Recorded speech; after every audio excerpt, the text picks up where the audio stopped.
জীবনে মানসিকভাবে শক্ত হওয়াটা দরকার। আপনার ভেতরটা যতই নরম হোক না কেন, বাইরে বোঝাতে হবে আপনি একজন শক্ত মানুষ। শক্ত হতে না পারলে আপনাকে প্রতিনিয়ত ঠকতে হবে। নিজের ভেতর আত্মসম্মান বোধ, ইগো কিংবা মূল্যবোধ থাকা উচিত। খেয়াল করলে দেখবেন যারা ঠকে যায় তারা বরাবরই নরম মনের মানুষ।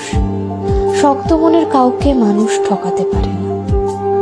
সবকিছু রিভেঞ্জ অফ নেচার অর্থাৎ প্রকৃতির প্রতিশোধের উপর ছেড়ে দিতে নেই।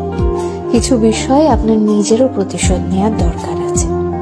যে আপনাকে যতটুকু অবহেলা করে, কষ্ট দেয়, তাকেও সেই পরিমাণ অবহেলা কিংবা কষ্ট ফিরিয়ে দেওয়া উচিত। জীবনে ভালো থাকার জন্য হলেও একটু কঠোর হওয়া দরকার।